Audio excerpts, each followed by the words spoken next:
My name is Riley Thomas. I'm 33 years old, and I was standing in a bridal suite in my wedding dress when I found out my own mother had convinced my fiancé to leave me 20 minutes before I was supposed to walk down the aisle. The dress cost $1,100, the kind of ivory silk you save for a decade to afford, and I remember staring at myself in the mirror, thinking I had never looked more like the woman I wanted to be. Then Priya, my maid of honor, came through that door white as the tablecloths downstairs, and she said 4 words that I will hear for the rest of my life. Riley, Marcus is gone. I want you to understand that gone did not mean nervous groom pacing the parking lot. Gone meant his car was no longer in the lot. Gone meant his best man was standing by the gift table with his phone in his hand and a look on his face as someone had just told him the building was on fire. Gone meant 200 guests were sitting in white folding chairs in a garden in Asheville, North Carolina, checking their watches. At the same time, a string quartet kept replaying the same 16 bars of Pachelbel's canon because nobody had the nerve to tell them to stop. I sat down on the little velvet bench in that suite in my mother's grandmother's veil, and I asked Priya to say it again, slower, because some part of my brain refused to process it the first time. Here is what I pieced together in the next 10 minutes, standing barefoot on that cold hardwood floor, because I could not manage the heels anymore. My mother, Diane Thomas, had cornered Marcus in the hallway outside the groom's dressing room, a little after 4 in the afternoon. Nobody invited her there. She just walked in, the way she always walks into rooms, like she owns the air in them. And according to the best man, who had been standing 3 feet away holding a garment bag and too stunned to intervene, my mother had looked my fiancé dead in the eye and said, "You should leave now, before you ruin your whole life marrying her." That is the sentence. That is the one I heard secondhand while still wearing white. My own mother, at my own wedding, told the man I loved to walk away from me like I was a mistake he hadn't made yet. Before I go further, I want to tell you a little about who I am, because I think it matters for what comes next. I'm a structural engineer. I inspect bridges, parking garages, and old buildings for a living, which means my entire career is built on one simple principle. You do not trust what something looks like. You test the load. You find the crack before the crack finds you. I have spent 12 years training myself to notice the hairline fractures other people walk right past, the ones that don't show up until the whole thing comes down on somebody's head. I am telling you this because on that day, in that suite, something in me that had been trained for exactly this kind of moment finally woke up. I was done being the person who assumed the load-bearing wall was solid just because my mother told me it was.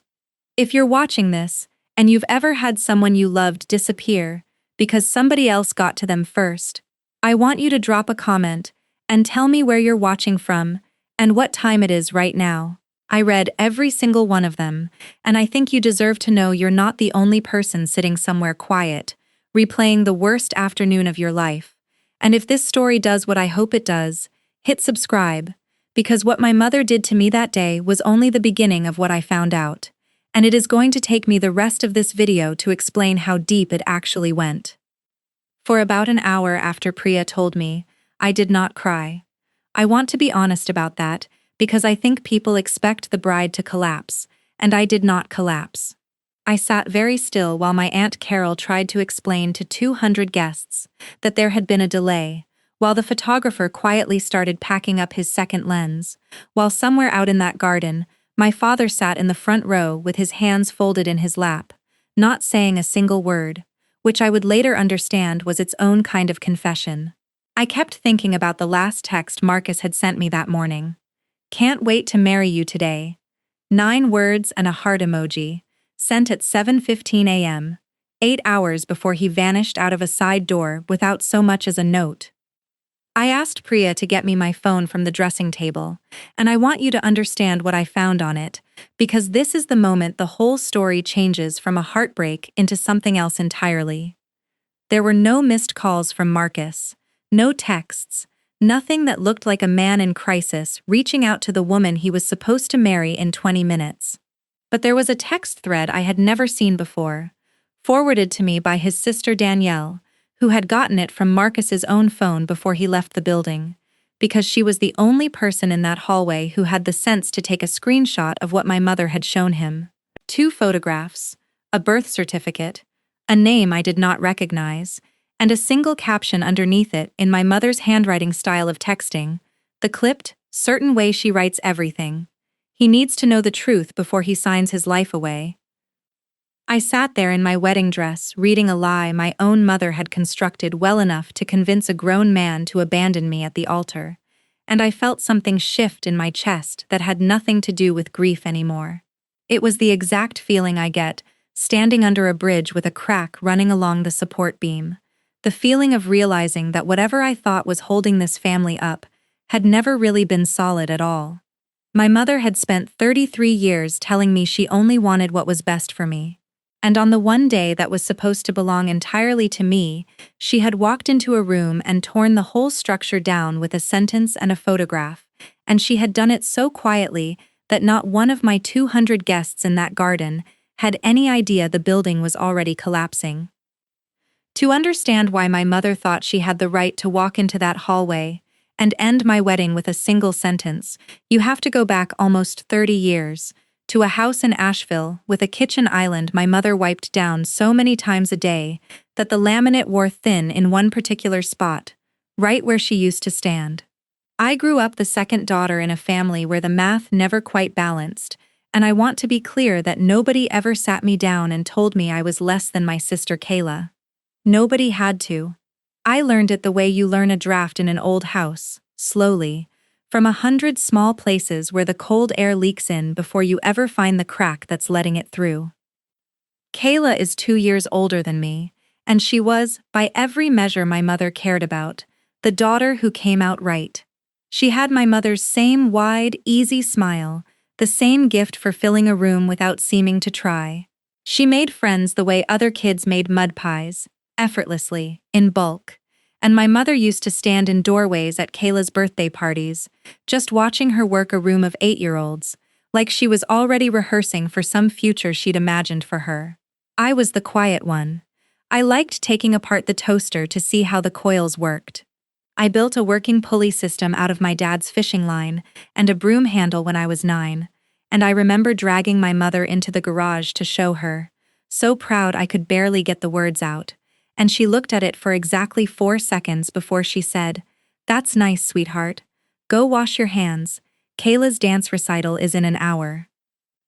That sentence, "That's nice, sweetheart. Go wash your hands," became the soundtrack of my childhood in a dozen different keys. My science fair project on load distribution, the one that won first place in the regional competition when I was 14, got a distracted nod and a photo taken 30 minutes late, because my mother had been on the phone coordinating carpool for Kayla's cheerleading squad. Meanwhile, Kayla's participation trophies got framed and mounted on a hallway wall my mother called the Wall of Honor, an actual phrase she used out loud, in front of me, more than once. I want to be fair here, because I've thought about this a lot in the years since, and I don't think my mother woke up every morning plotting to make me feel smaller. I think she had decided, long before I was old enough to have any say in it, exactly what kind of daughter mattered to her, and I simply wasn't built to that specification. The phrase my mother used, more than any other, the one I could recite in my sleep, was "I only want what's best for you, Riley." She said it when she threw away the acceptance letter from the engineering camp in Colorado the summer I was 16, because she'd decided, without asking me, that 8 weeks away from home at my age wasn't appropriate. She said it again 2 years later, when she talked me out of the state school with the better program because it was, in her words, too far from family, though Kayla had been allowed to move 6 hours away for a fashion internship the year before, without a single objection. I believed her for a long time. I think that's the part that still stings the most, looking back. I genuinely believed my mother was protecting me from something, that she could see dangers I couldn't, that her interference was love wearing a stern face. It took me most of my 20s to understand that what she actually couldn't stand was watching me build a life that didn't require her permission to exist. The pattern showed up loudest in my relationships, and this is the part that matters most for what happened at my wedding, so I want to walk you through it carefully. When I was 24, I dated a man named Josh for almost 2 years. A firefighter, steady and kind, the kind of man who showed up early and never made me guess where I stood with him. My mother found something wrong with him within the first month. First, it was his job. Too dangerous, she said, as if she hadn't married my father, who spent 30 years climbing utility poles in ice storms. Then it was his family. Not ambitious enough, she said, though Josh's mother ran a nonprofit that fed 600 families a month. By the 18th month, my mother had somehow convinced herself, and then convinced me, that Josh was hiding something, that his easy calm was actually a red flag, that a man that's steady had to be covering for something rotten underneath. I broke up with him over a feeling my mother planted in me that I could never point to a single fact to support.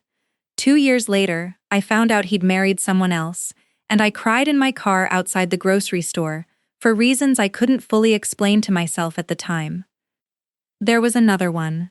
A man named Theo I dated for about 8 months when I was 28, and my mother's tactic that time was different, quieter, more surgical. She never told me directly that she disapproved.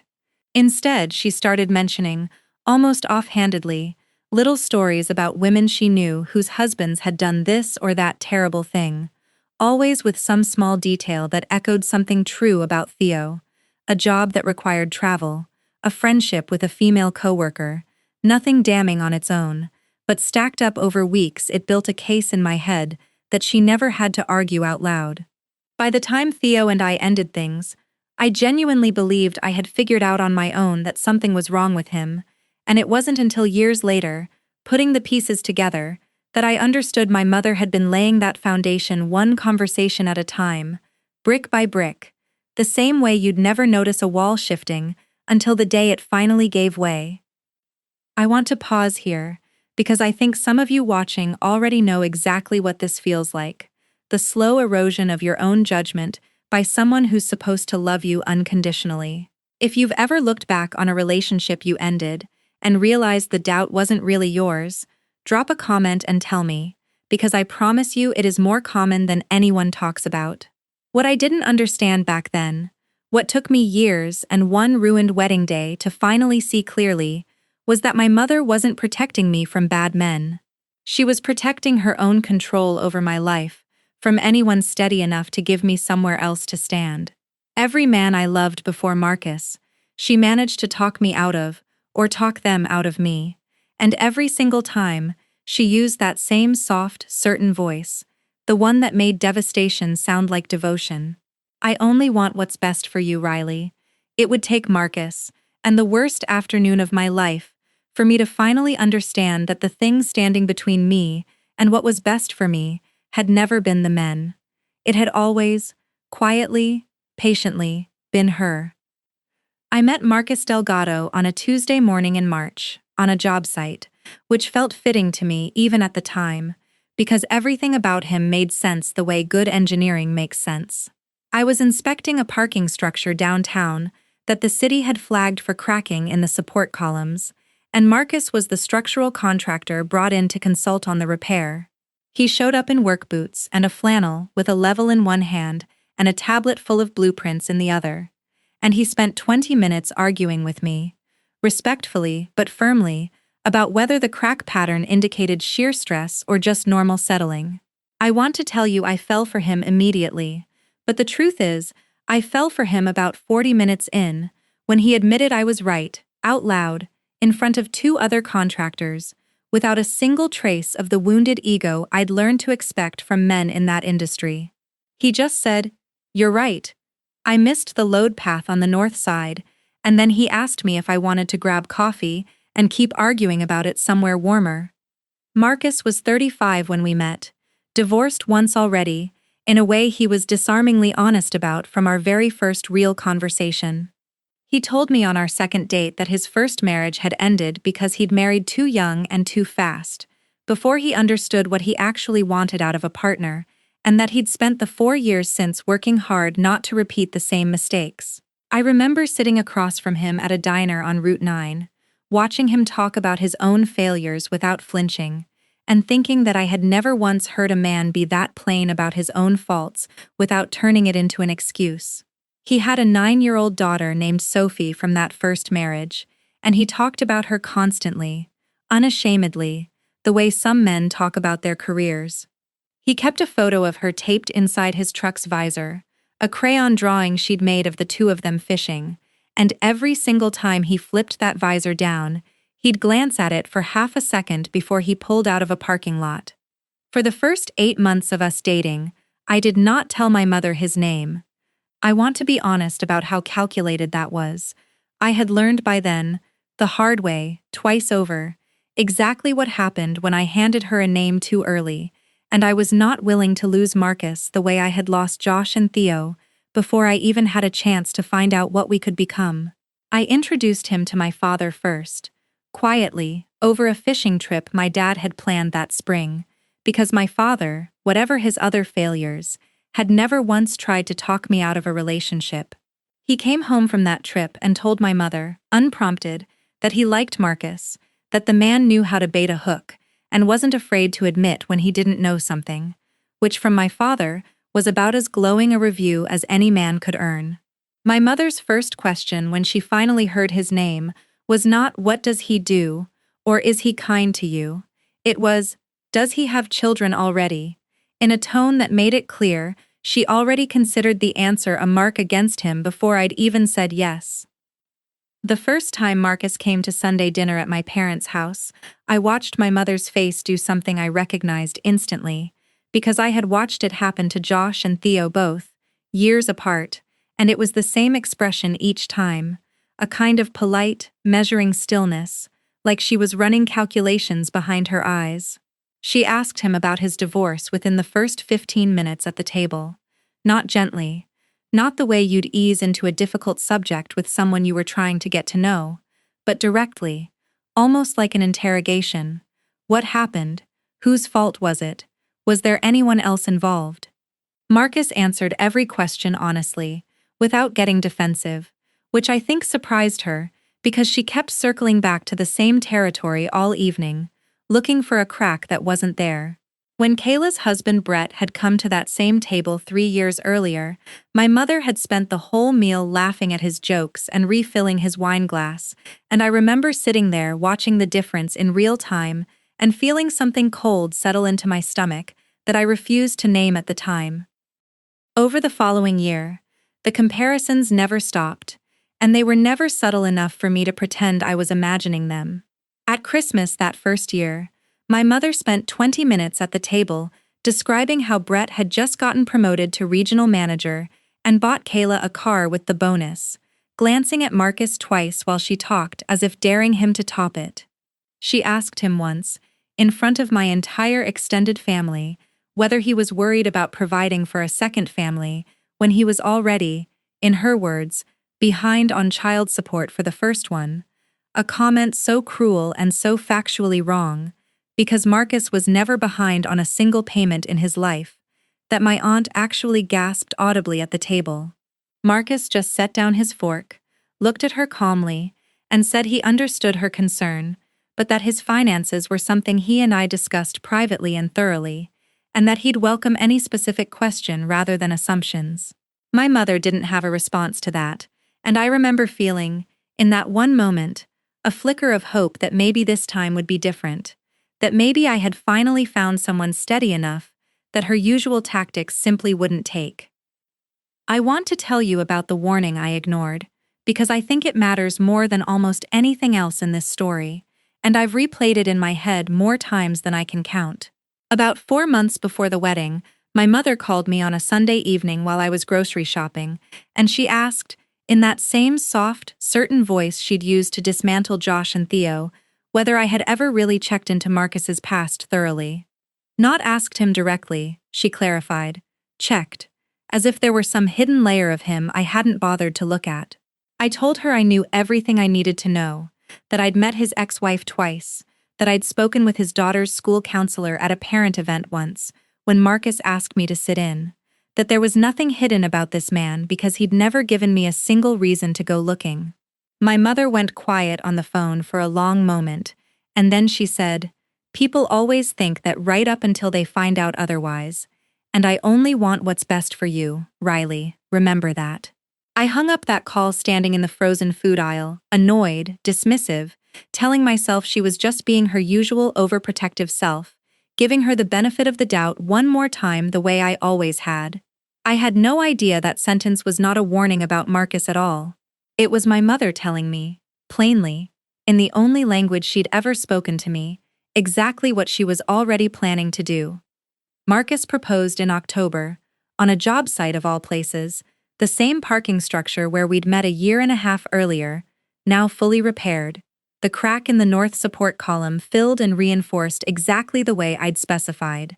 He'd talked the site manager into letting us in after hours, and he got down on one knee right beside that column, with a level balanced on top of it, like a joke only the two of us would understand, and he said something about how he wanted to build the rest of his life on something as solid as what we'd found in each other. I said yes before he even finished the sentence. I called my mother from the parking lot before I even called my own sister, because some small, stubborn part of me still believed that this time, finally, she would just be happy for me without conditions attached. She was happy, or something close enough to it that I let myself believe it fully. She cried on the phone, she said all the right things, she asked to see the ring twice over video call within the same week. For about 6 weeks after the engagement, I actually thought we had turned some kind of corner, that the years of Josh and Theo and every cold Sunday dinner had finally taught her something, that she could see how solid Marcus and I were and had simply decided to let it be. I should have known better. I have spent my entire career learning that the absence of visible cracking does not mean a structure is sound. Sometimes the stress is just building somewhere you can't see it yet, and my mother's calm during those first 6 weeks was not peace. It was preparation. The venue we chose was a garden estate outside Asheville, the kind of place with a 100-year-old oak tree at its center, and a stone patio that had hosted 3 generations of weddings before ours. My mother inserted herself into the planning almost immediately, and at first I let her, because I wanted her involved, because some part of me still ached for the version of this process where my mother and I picked out flowers together and cried happy tears over cake samples like the mothers and daughters I'd seen in every movie about weddings I'd ever watched. What I got instead was a woman who treated every decision as a referendum on Marcus. She fought me for 3 weeks over the seating chart, insisting that Marcus's side of the family, his mother, his sister Danielle, his daughter Sophie, be seated toward the back near the kitchen entrance because, in her words, we don't really know these people the way we know our own family, as if Marcus's mother hadn't flown in from Phoenix twice already just to help address invitations. She fought harder over Sophie. My mother's position, stated plainly at a dinner in January, was that a 9-year-old from a previous marriage had no business being in the wedding party, that flower girls should be blood relatives, that including Sophie sent the wrong message about what kind of family we were starting.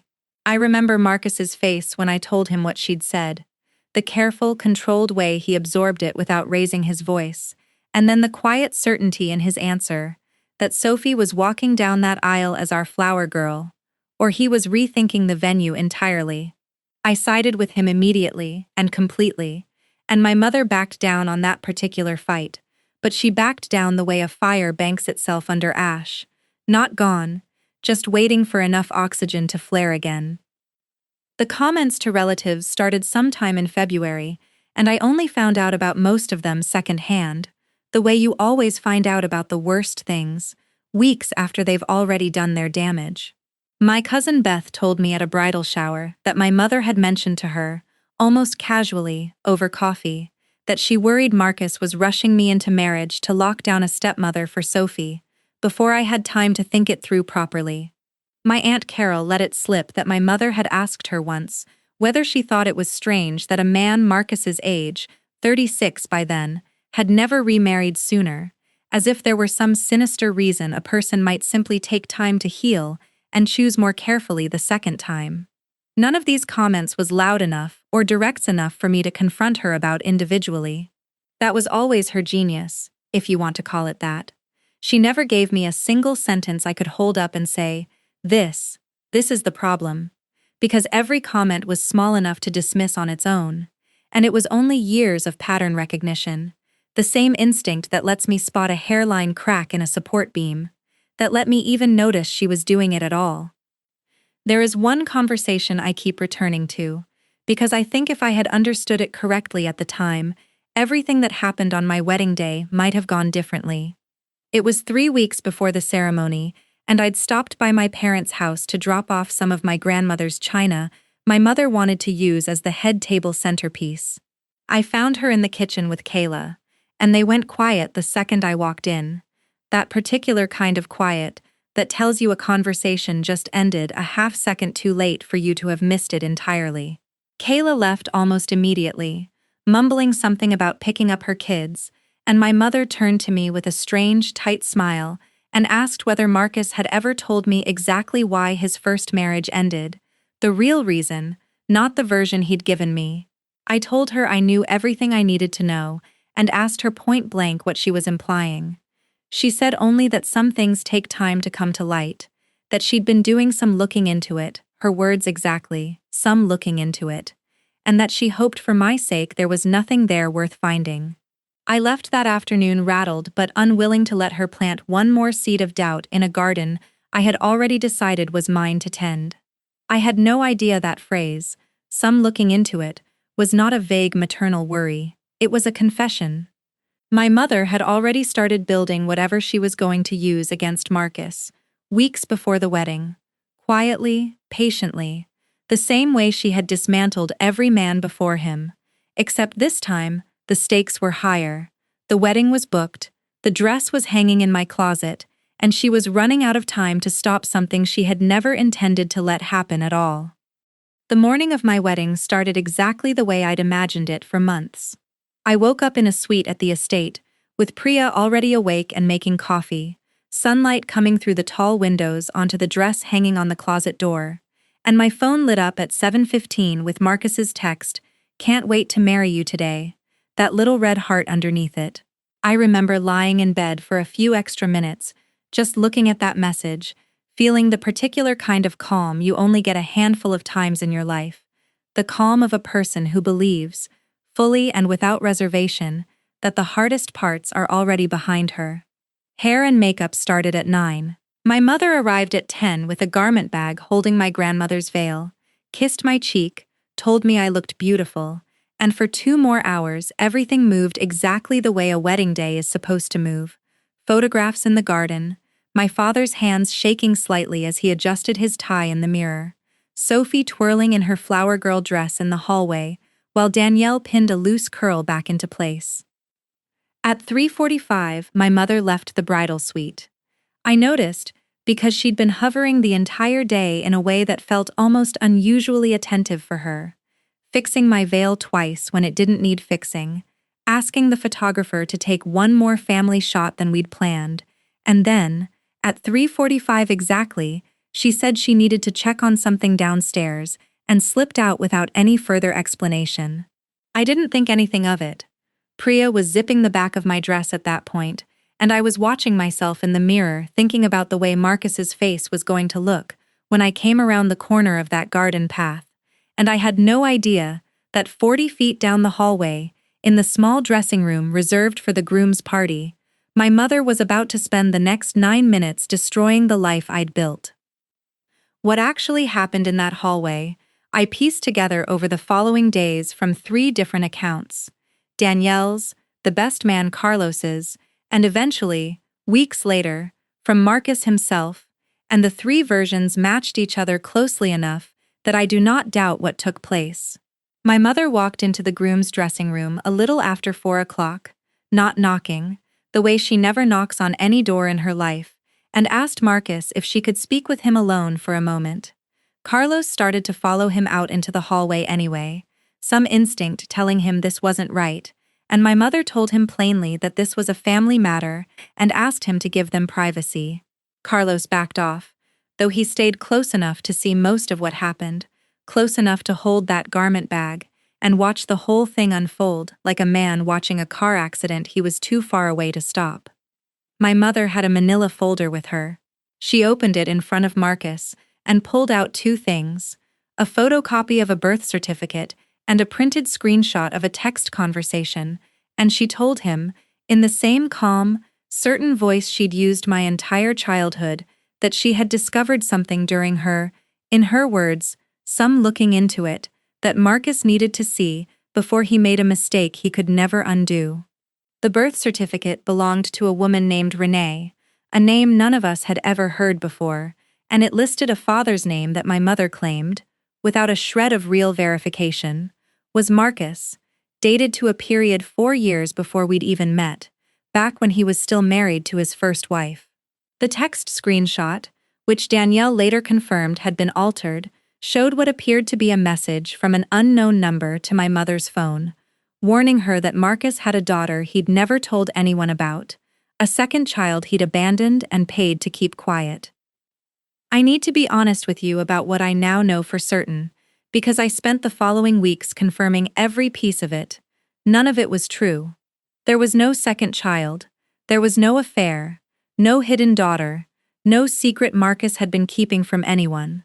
My mother had constructed the entire thing, either from a stranger's malicious tip she never bothered to verify, or, and this is what I ultimately came to believe, fabricated the documents herself, using a name and a birth certificate template she'd found online, banking on the fact that a man standing in a tuxedo 20 minutes before his own wedding would not have the presence of mind to demand verification before his entire world tilted sideways. She told him, according to Carlos, that she loved him like a son already and could not in good conscience let him walk down that aisle and marry her daughter while carrying a secret like this, that the kindest thing he could do for everyone, for me most of all, was to leave quietly now, rather than let this come out after the vows were said. Marcus stood in that room for almost 4 full minutes without speaking, according to Carlos, staring at that photocopied birth certificate, with a date and a name that meant nothing to him and everything to my mother's plan. And something in him, some instinct, built from a childhood I would later learn had its own history of being blindsided by people he trusted, made him believe her, instead of walking straight to me and asking. He changed out of his tuxedo jacket in under 2 minutes. He left through the side door of the venue, the one that leads out to the staff parking lot, without a single word to Carlos, without a text to me, without giving anyone the chance to tell him the truth before he was already gone.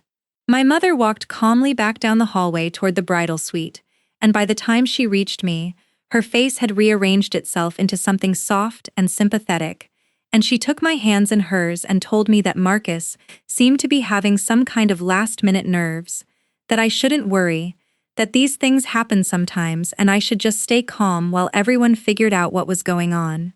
I believed her for exactly 1 hour, and then Danielle, sitting in a corner of that dressing room with her phone still open to the screenshot she'd taken before Marcus deleted the conversation entirely, walked into my bridal suite and handed it to me without a word, and I understood, all at once, standing in $1,100 of ivory silk, that the person who had just destroyed my wedding day was not some stranger with a manila folder.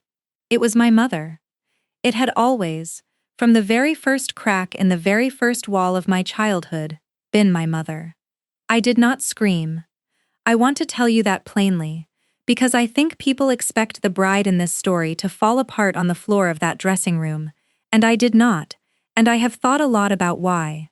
I think some part of me, the part that has spent 12 years learning to read a crack before it becomes a collapse, recognized in that exact moment that grief was a luxury I could not afford yet.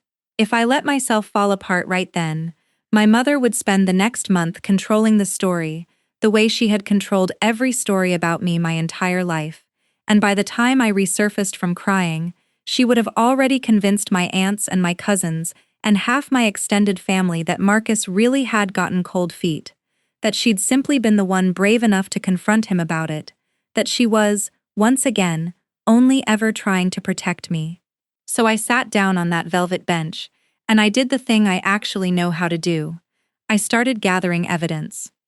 Danielle stayed with me for the first hour, and she was the one who explained, in careful, angry detail, exactly what she'd seen and heard from that hallway. She told me about the manila folder, about the 2 documents inside it, about the 4 minutes Marcus stood there in silence before he changed his shirt and walked out the side door. She showed me the screenshot she'd managed to capture on her own phone before Marcus deleted the thread from his, a partial image of a text conversation between an unknown number and what was unmistakably my mother's contact information. The same photo, the same name she'd had saved in her phone for years, Mom Diane. Right there at the top of the screen. I asked Danielle if she would send me every piece of it, time-stamped, exactly as she'd captured it, and she did, without hesitation, because I think she understood, even in her own shock, that what had happened to Marcus in that room was not a private family matter. It was something that needed a record. I sent Priya out to find Carlos before he could leave the venue, and I asked him myself, directly, to tell me everything he remembered, in order, without softening any of it for my sake. He told me about the folder, about my mother refusing to let him stay in the room, about the specific words she'd used, that she loved Marcus like a son already, that the kindest thing he could do was leave quietly.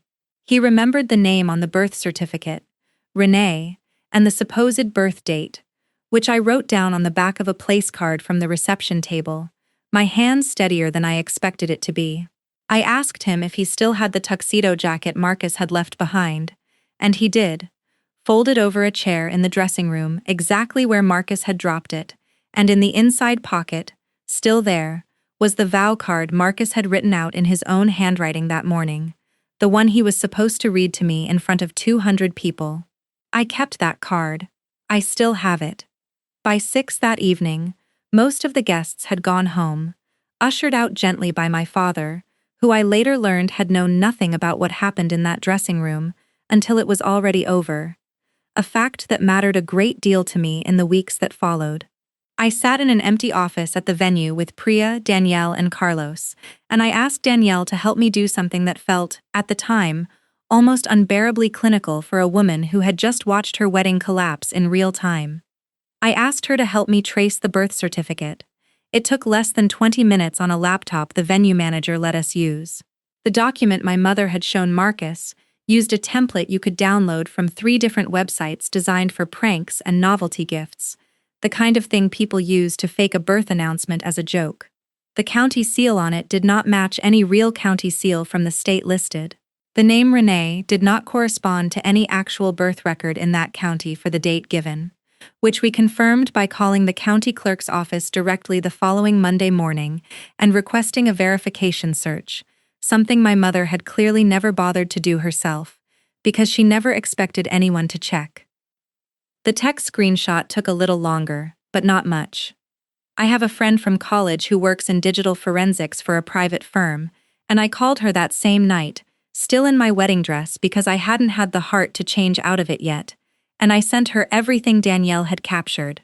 She confirmed within a day what I already suspected in my gut, that the supposed unknown number warning my mother about Marcus's secret daughter did not exist as an active line, that the message formatting was inconsistent with the phone model my mother owned, and that the entire thread showed signs of being staged using a screenshot editing app, the kind of app that lets you type in fake messages and fake sender information and produce something that looks, to an untrained eye, exactly like a real conversation. My mother had built the entire story out of nothing, not a rumor she'd misunderstood, not a stranger's malicious tip she'd been too trusting to question.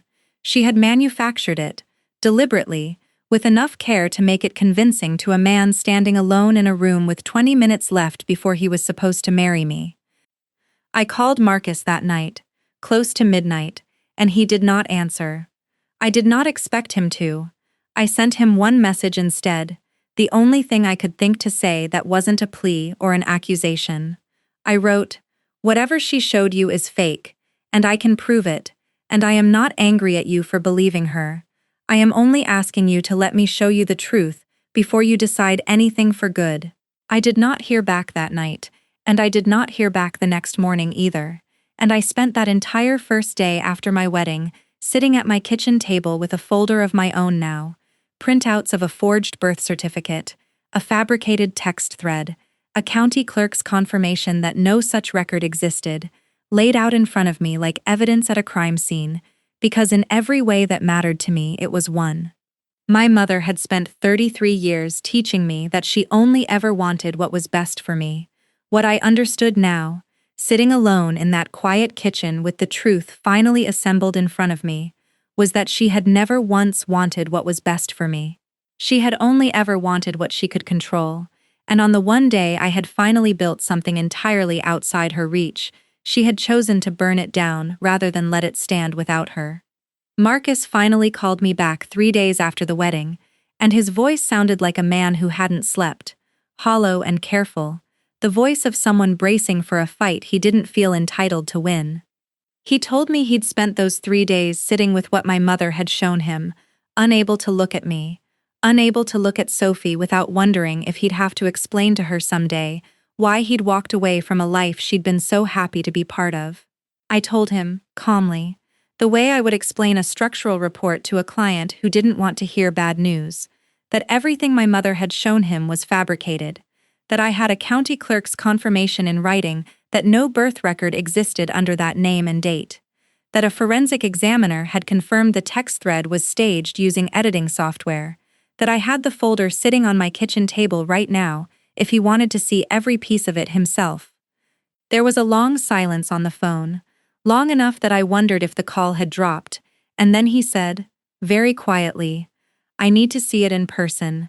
I need to see all of it, because I think some part of him understood already that he owed me that much, showing up in the same room and letting me lay the truth in front of him rather than accepting an apology over the phone.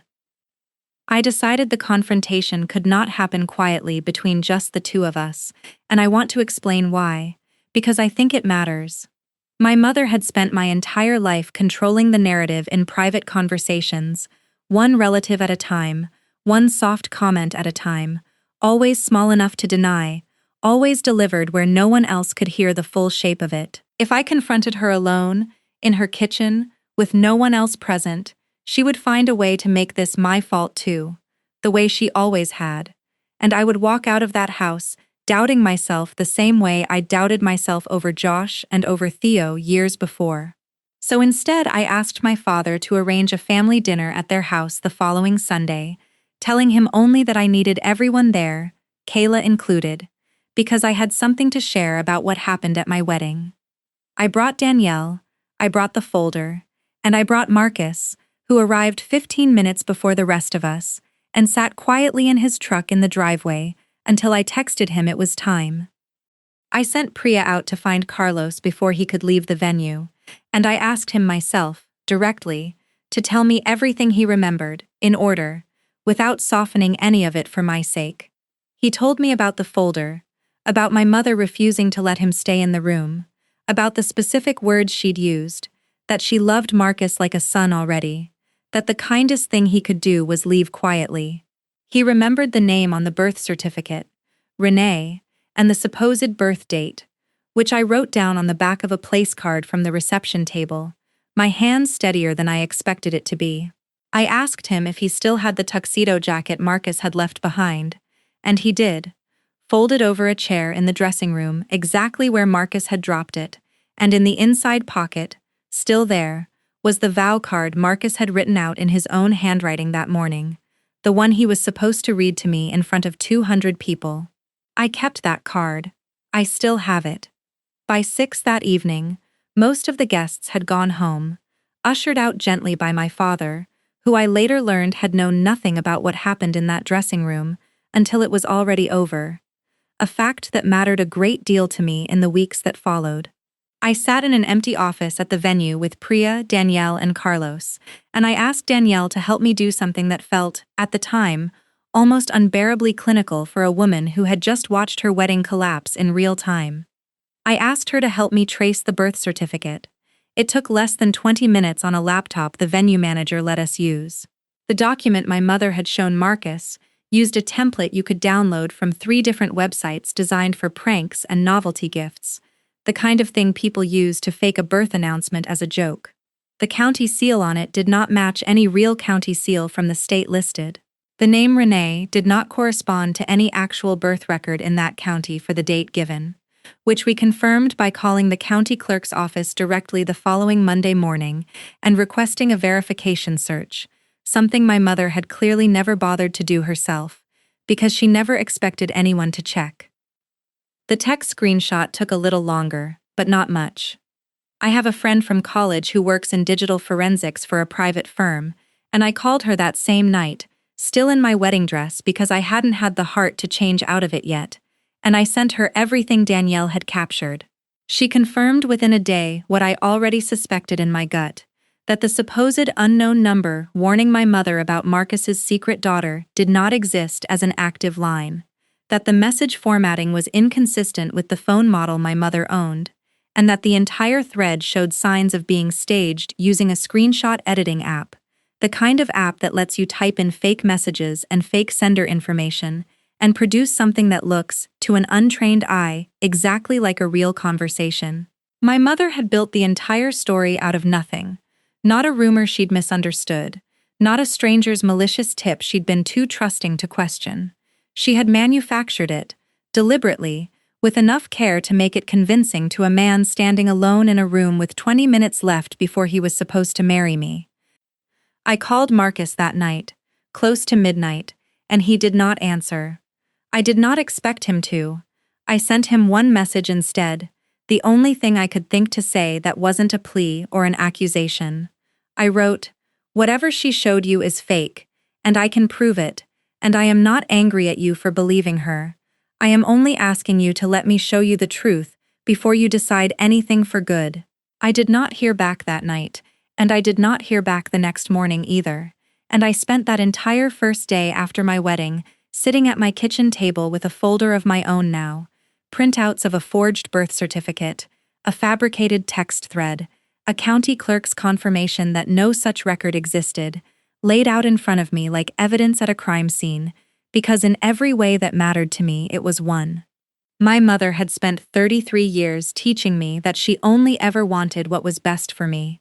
What I understood now, sitting alone in that quiet kitchen with the truth finally assembled in front of me, was that she had never once wanted what was best for me. She had only ever wanted what she could control, and on the one day I had finally built something entirely outside her reach, she had chosen to burn it down rather than let it stand without her. Marcus finally called me back 3 days after the wedding, and his voice sounded like a man who hadn't slept, hollow and careful, the voice of someone bracing for a fight he didn't feel entitled to win. He told me he'd spent those 3 days sitting with what my mother had shown him, unable to look at me, unable to look at Sophie without wondering if he'd have to explain to her someday why he'd walked away from a life she'd been so happy to be part of. I told him, calmly, the way I would explain a structural report to a client who didn't want to hear bad news, that everything my mother had shown him was fabricated, that I had a county clerk's confirmation in writing that no birth record existed under that name and date, that a forensic examiner had confirmed the text thread was staged using editing software, that I had the folder sitting on my kitchen table right now if he wanted to see every piece of it himself.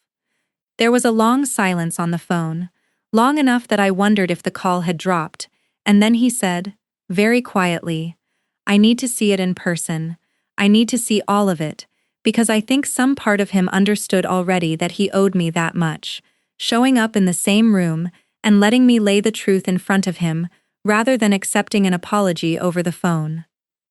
I decided the confrontation could not happen quietly between just the two of us, and I want to explain why, because I think it matters. My mother had spent my entire life controlling the narrative in private conversations, one relative at a time, one soft comment at a time, always small enough to deny, always delivered where no one else could hear the full shape of it. If I confronted her alone, in her kitchen, with no one else present, she would find a way to make this my fault too, the way she always had, and I would walk out of that house, doubting myself the same way I doubted myself over Josh and over Theo years before. So instead I asked my father to arrange a family dinner at their house the following Sunday, telling him only that I needed everyone there, Kayla included, because I had something to share about what happened at my wedding. I brought Danielle, I brought the folder, and I brought Marcus, who arrived 15 minutes before the rest of us, and sat quietly in his truck in the driveway until I texted him it was time. My mother opened the door, already smiling the too careful smile she wears when she thinks she's managed a crisis successfully, and that smile held for exactly as long as it took her to see Marcus standing behind me on the porch. I watched something flicker behind her eyes, a recalculation, the same look I imagine a structure gives right before a stress fracture finally becomes visible on the surface.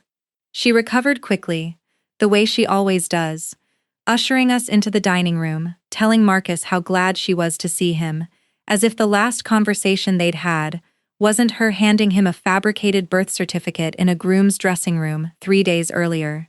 My father sat at the head of the table, looking between all of us with the particular helplessness of a man who has spent 35 years avoiding conflict in his own house.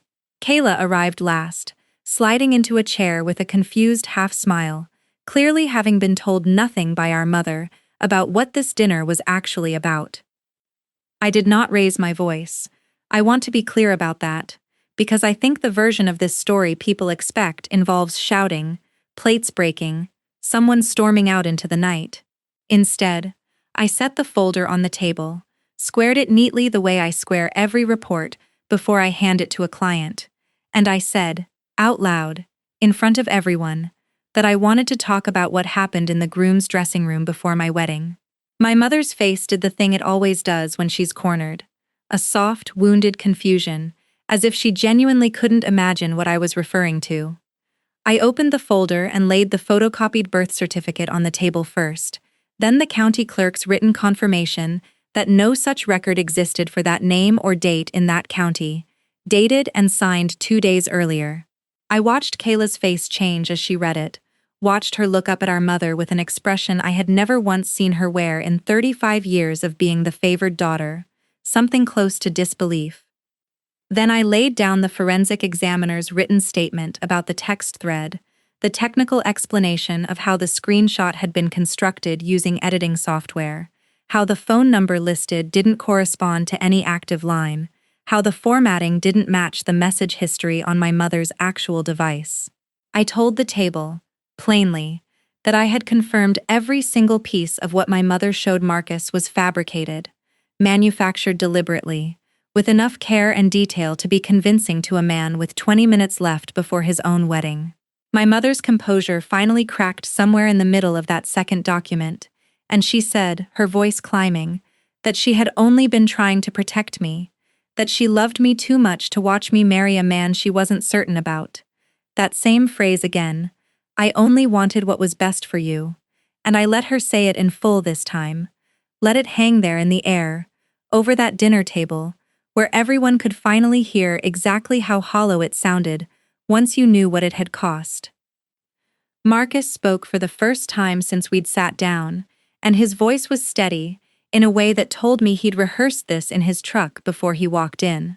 He looked directly at my mother and told her that he had believed her, that he had let a stranger's forged document override 2 years of knowing me, and that the shame of that would sit with him for a long time, but that the greater failure belonged to her, a woman who claimed to love her daughter and had chosen instead to manufacture a lie, elaborate enough to destroy the one day that was supposed to belong entirely to me. My father, silent through all of it until that moment, finally spoke, his voice shaking, and asked my mother directly whether the birth certificate was real, and when she couldn't answer him, when she sat there with her mouth open and no sound coming out for the first time in my entire life, I understood that the wall I had spent 33 years believing was solid had finally, undeniably, come down in front of every single person who mattered. My mother did not apologize that night, not really. What she offered instead, once the silence had stretched long enough that even she couldn't outlast it, was a version of an explanation that still centered entirely on herself, something about how frightened she'd been of losing me to a man she barely knew, how she'd convinced herself the ends justified whatever means she used to get there. Kayla, of all people, was the one who finally cut through it. She looked at our mother and said quietly that she'd spent her whole life being told she was the daughter who did everything right, and sitting at that table watching what our mother had actually done, She wasn't sure anymore what right had ever meant in this house. My father reached over and took my hand, the first time I could remember him doing that since I was a child, and told me he was sorry, plainly, without excuses, for every dinner he'd sat through in silence while my mother chipped away at people I loved, and that his silence had been its own kind of failure, even if his hands had never held the folder.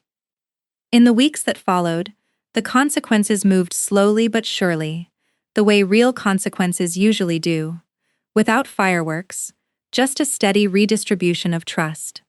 My mother's sister, my Aunt Carol, who had been at that Sunday dinner and watched the whole thing unfold, stopped inviting her to the monthly family lunches she used to host without fail.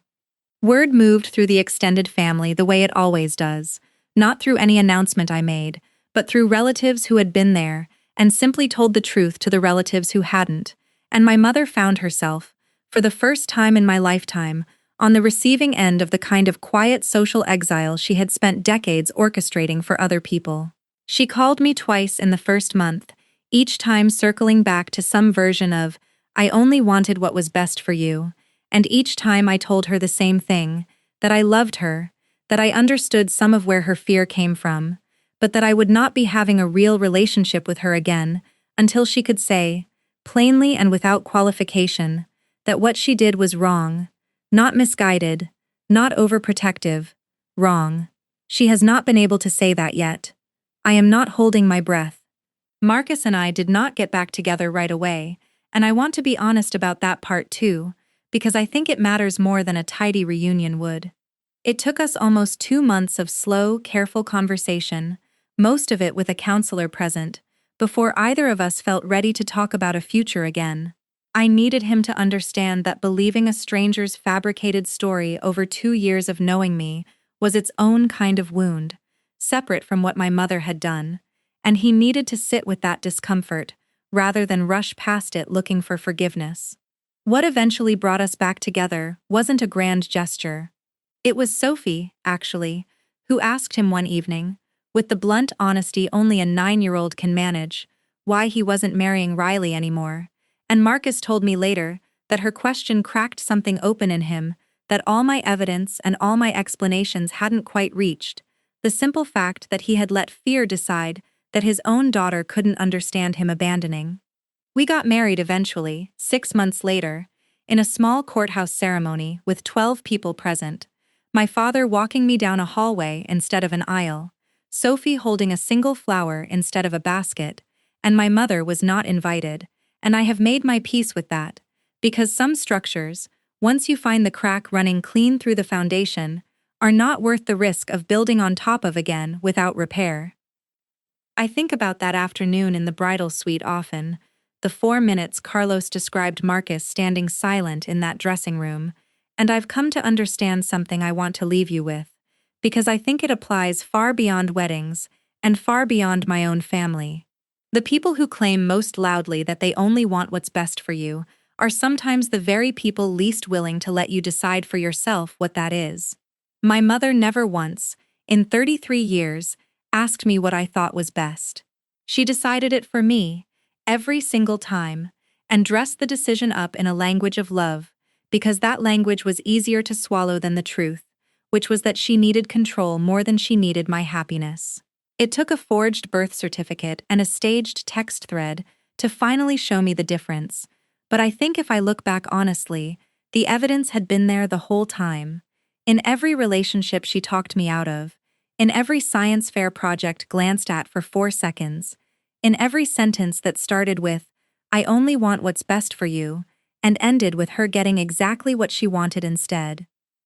If you have ever had someone in your life use the language of love to justify controlling you, I want you to hear this clearly. You are allowed to build a life that person cannot approve of and still have that life be good.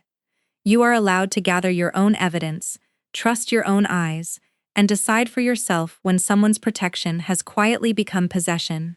I run structural inspections for a living, and the one lesson that never changes across every building I have ever walked through is that you cannot repair what you refuse to test, and you cannot trust a foundation just because someone tells you it's solid.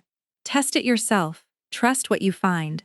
And if the crack runs all the way through, do not be afraid to walk away from the whole structure and build something new, even if it means building it without the person who was supposed to help you hold it up. That is my story, from the bridal suite to the courthouse, and if it reminded you of your own crack in your own foundation, tell me about it in the comments, share this with someone who needs to hear it, and subscribe, because the truth, even when it takes months to fully surface, is always worth the wait.